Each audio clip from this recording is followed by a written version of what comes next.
The first strikee, High Admiral Zorak of the Carthaxian Empire, stood on the bridge of his flagship, the Dominator, watching the final moments of humanity's Helios mining colony with satisfaction. The fusion bombs had done their work perfectly, turning the asteroid settlement into a cloud of molten debris. 3 simultaneous attacks across human space, 3 messages delivered. Status report, he commanded, his chitinous limbs clicking against the metallic floor. All primary targets eliminated, High Admiral, Lieutenant Vexor reported. Colonies on Ceres, Vesta, and Pallas have been neutralized. Total human casualties estimated at 75,000. Excellent, Zorak purred. The mammals will learn their place in the galactic hierarchy. They'd spread too far, too quickly. This will contain them. The Carthaxian Empire had watched humanity's expansion with growing unease. In just 2 centuries, these bipedal creatures had established colonies throughout their solar system. Their audacity knew no bounds, sending mining expeditions into territories the Empire had long considered its sphere of influence. Any response from Earth? Zorak asked. Negative, High Admiral. Their government channels remain silent. We're monitoring increased civilian communication traffic, but no military mobilization detected. Zorak's compound eyes gleamed. As expected, their fleet consists of 23 obsolete vessels. They know resistance would be futile. The tactical display showed the might of the Carthaxian Armada, 150 warships, each capable of destroying the small moon. Against this, humanity's meager fleet was laughable. Incoming transmission from Earth, the communications officer announced. Display, Zorak ordered. A holographic image materialized, a human female, middle-aged with steel-gray hair and eyes that seemed to pierce through the display. She wore a simple black uniform with no insignia. I am Director Chen of the Solar Defense Initiative, she said, her voice unnervingly calm. Am I addressing the commander of the attacking fleet? Zorak preened. I am High Admiral Zorak of the Carthaxian Empire. Your colonies were destroyed as punishment for your unauthorized expansion. Consider this a warning. Chen nodded slowly. I see. And you believe this demonstration will deter further human expansion. It will teach you to respect established boundaries. Zorak replied. The galaxy has an order. Your species must learn its place. A slight smile touched Chen's lips. High Admiral, let me share something about humanity. We have a saying. Beware of cornered rats, for they become lions. More mammalian metaphors. Zorak scoffed. Spare me your primitive wisdom. You've killed 75,000 civilians, Chen continued. Miners, engineers, families, children. Her voice remained eerily steady. In our history, such actions have consequences. Threats from a species with barely functional FTL technology. Zorak's mandibles clicked in amusement. Not a threat, High Admiral.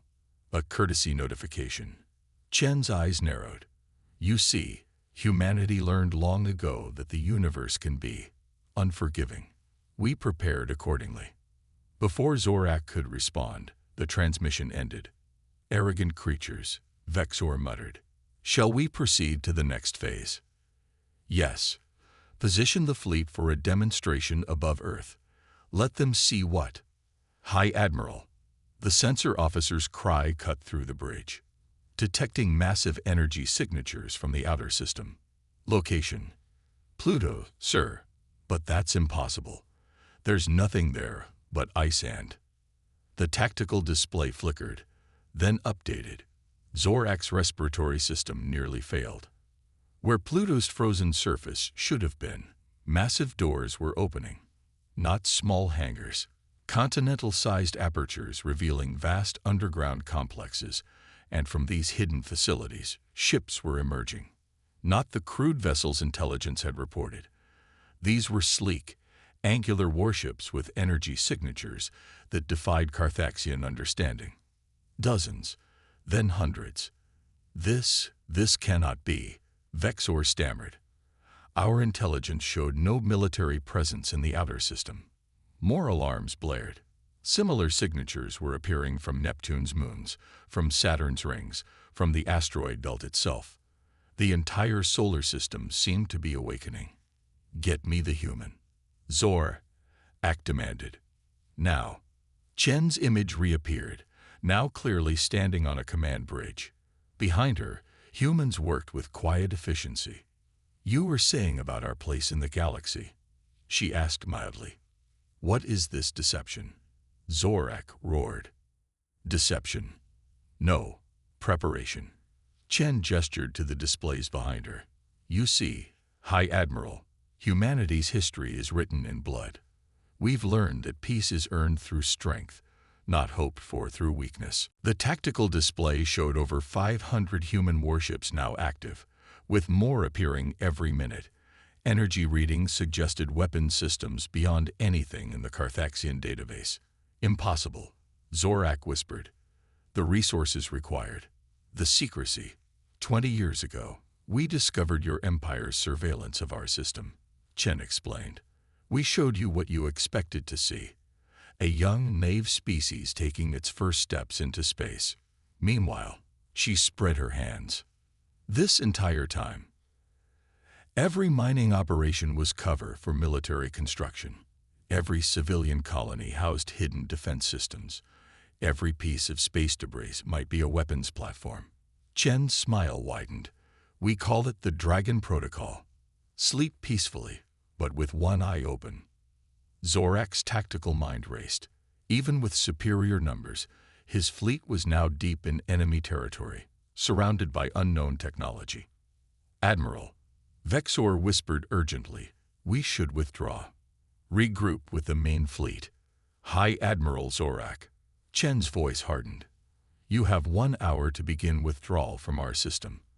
After that, we will consider your presence an act of war.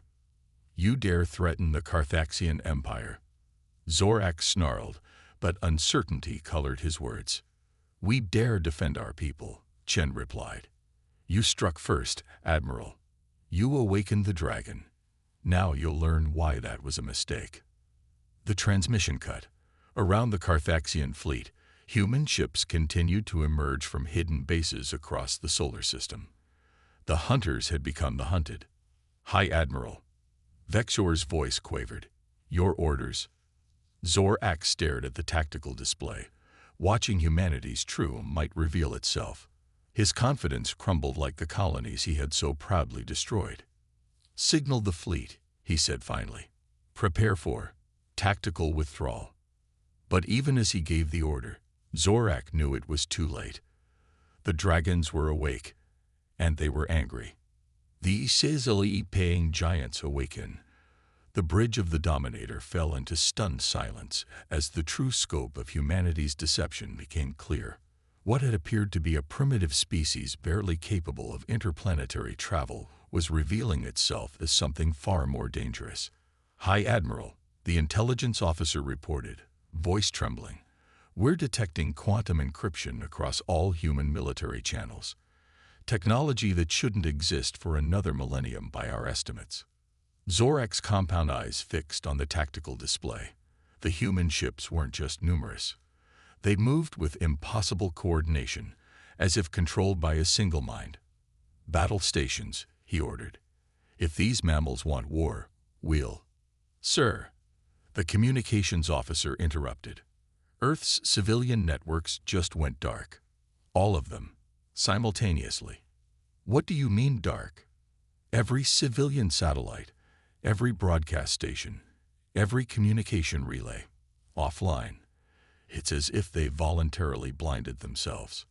Zorak felt a chill run through his exoskeleton.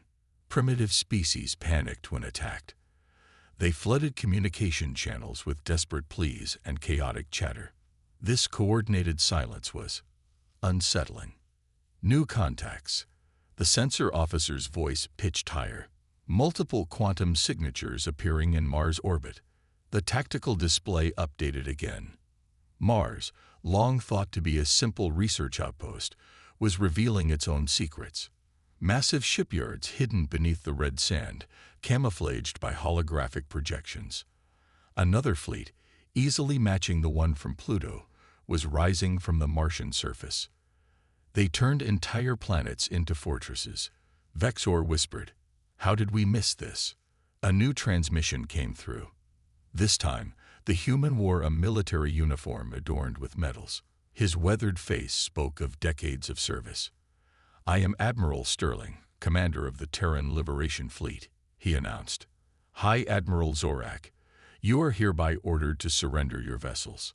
Zorak laughed, a harsh sound that echoed across the bridge. "Surrender. You may have numbers, but the Carthaxian Empire has conquered 1,000 worlds. Your hidden ships don't frighten us." Sterling's expression didn't change. "Admiral, what you're seeing isn't our military.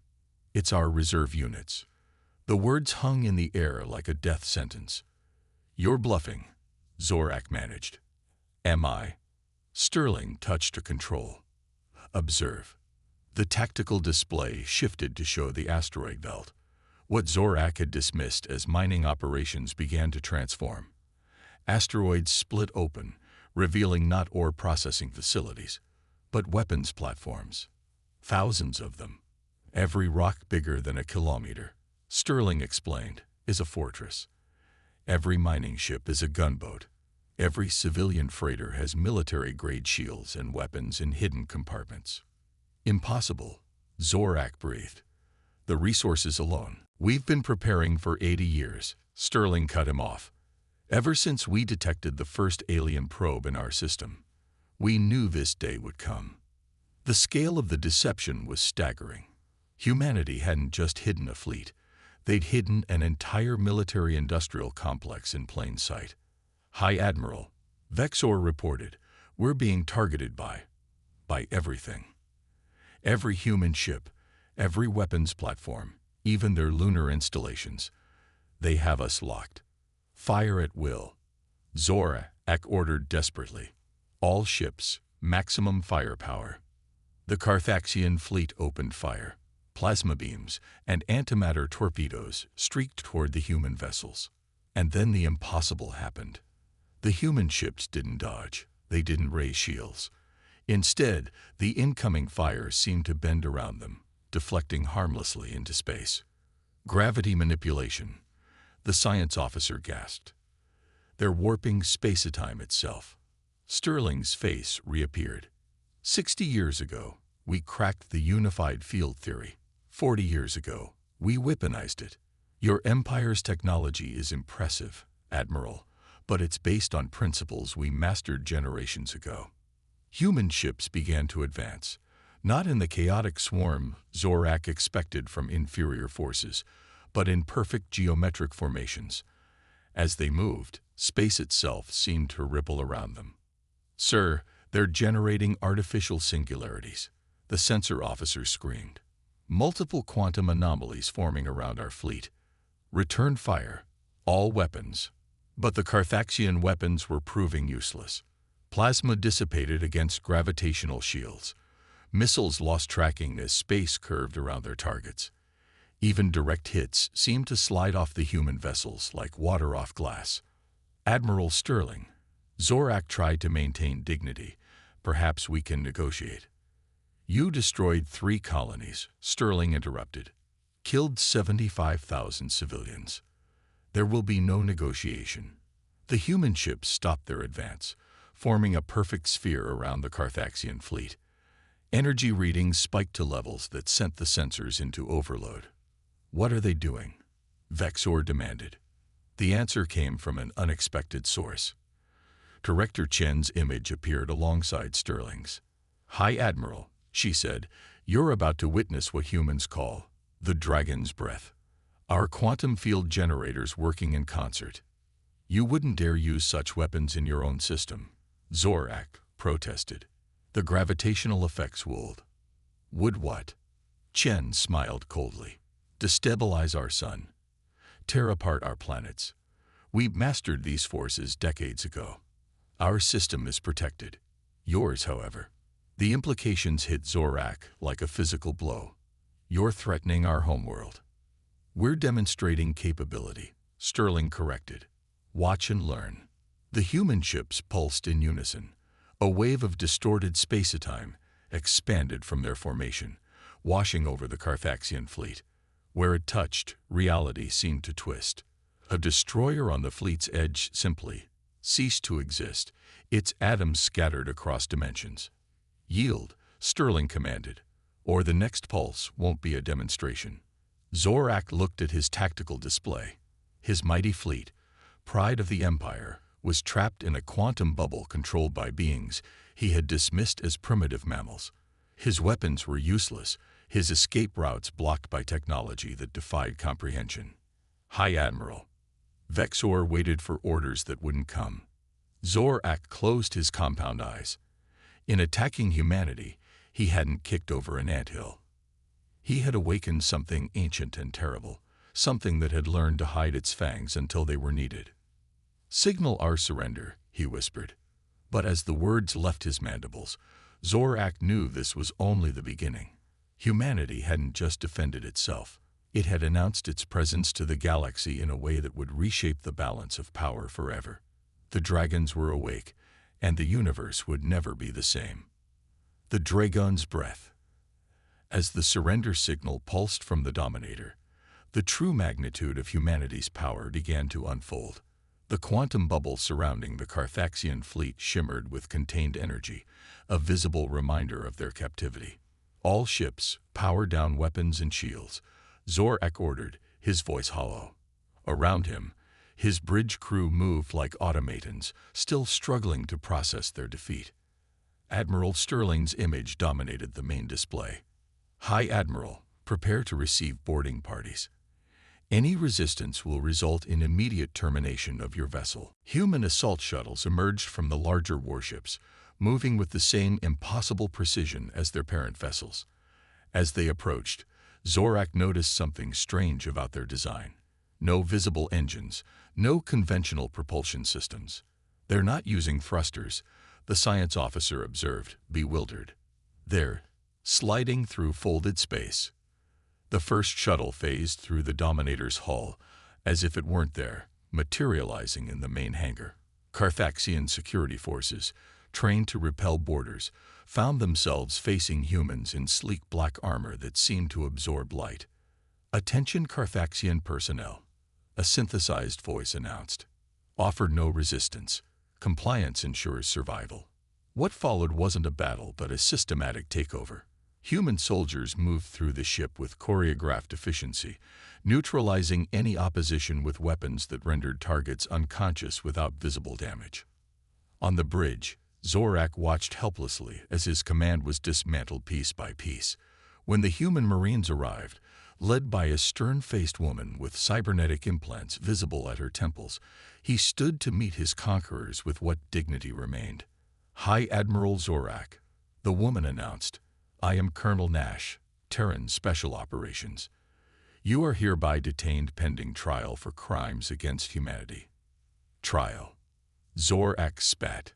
"This is war. There are no crimes in war." Nash's expression didn't change. "You targeted civilians, children. In human law, that's not war. It's genocide." As restraints were placed on his limbs, Zorak noticed something odd. The human soldiers weren't gloating or celebrating. They moved with cold, professional detachment, as if this victory was merely a task to be completed. "Take him to the detention center," Nash ordered. Then, turning to the bridge crew, "The rest of you will be processed and returned to your empire with a message." Back on Earth, in a facility hidden beneath the Antarctic ice, Director Chen convened the Solar Defense Council. The circular chamber housed representatives from every human colony and military branch, their holographic forms flickering in the dim light. "Phase 1 complete," Chen reported. "The Carthaxian fleet is neutralized. Their technology is being analyzed as we speak." "And Phase 2?" asked the Mars delegate. Chen touched a control, bringing up a galactic map. The Carthaxian Empire sprawled across 3 spiral arms, encompassing hundreds of systems. Red indicators marked their military installations, trade routes, and population centers. "We've already begun," she said. "Quantum beacons were deployed the moment their fleet entered our system. We now have real-time intelligence on every Carthaxian movement." The Jupiter representative leaned forward. "They'll retaliate. Their empire won't accept this humiliation." "They'll try," Admiral Sterling agreed, his image joining the meeting. "But they're about to learn why humans are the most dangerous species in the galaxy." "Explain," the Venus delegate demanded. Sterling smiled grimly. "Every species we've encountered builds their military on one principle: overwhelming force.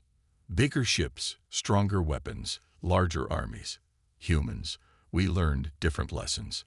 He gestured, and the display changed to show historical images: guerrilla fighters in jungles, resistance movements in occupied cities, small forces defeating larger ones through cunning and determination. "We are the species of asymmetric warfare," Sterling continued, "of turning weakness into strength. The Carthaxians expect us to meet their retaliation with matching force. Instead, we'll give them something they can't fight: fear." Over the next hours, Zorak sat in his cell aboard a human detention facility, watching as his empire received its education in human warfare. Reports filtered in through his allowed communications. Carthaxian supply depots inexplicably exploded, their security systems turned against them. Trade routes disrupted by ghost ships that appeared and vanished without trace. Military installations suffering catastrophic system failures, their AIs corrupted by viruses that seemed to evolve faster than they could be countered. And everywhere, the message was the same: the dragons remember.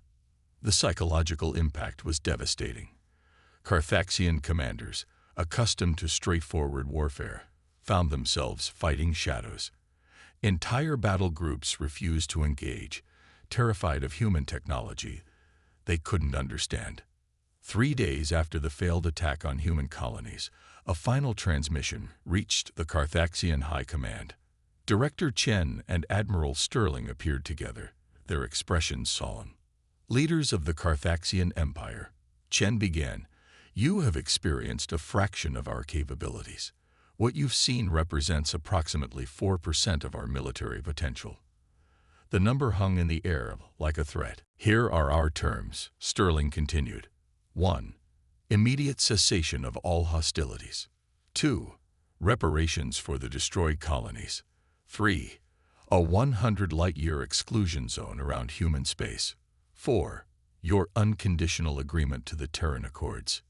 "What are these accords?" the Carthaxian Emperor demanded. "A simple principle," Chen replied. "No targeting of civilian populations. Ever. By any species. Violation results in immediate retaliation by Terra. You seek to impose your morality on the galaxy." "No," Sterling's voice hardened. "We seek to impose consequences. The choice to accept them is yours." The Emperor's mandibles clicked furiously. "And if we refuse?" Chen and Sterling exchanged glances. Then Chen spoke, her words carrying the weight of inevitability. "Then we will demonstrate the other 96% of our capabilities." The transmission ended. In his cell, Zorak finally understood the true nature of humanity. They weren't conquerors or empire builders. They were guardians, sleeping dragons who had built their strength not for expansion, but for protection. And they had just appointed themselves protectors of every civilian in the galaxy. 6 months later, Zorak stood before the Galactic Council, no longer as High Admiral, but as Ambassador. The Carthaxian Empire had signed the Terran Accords, as had every other major power. Not out of agreement, but out of fear. As he concluded his report on human military capabilities, a Vraxian delegate asked the question everyone wondered: how did they advance so quickly? Zorak's compound eyes surveyed the assembly. They didn't advance quickly. They advanced quietly. While we built empires, they built safeguards. While we conquered worlds, they studied the universe itself. They turned their entire civilization into a weapon, then hid it behind a facade of peaceful exploration. He paused, remembering Chen's words from their first encounter. "The humans have a saying. If you want peace, prepare for war. We thought it was a contradiction. Now we know it's a survival strategy. As the council dispersed, Zorak looked up at the stars visible through the chamber's transparent dome. Somewhere out there, human ships patrolled the spaceways, enforcing their new doctrine of protected peace. The dragons were awake, vigilant, and watching. And the galaxy would never threaten their children again.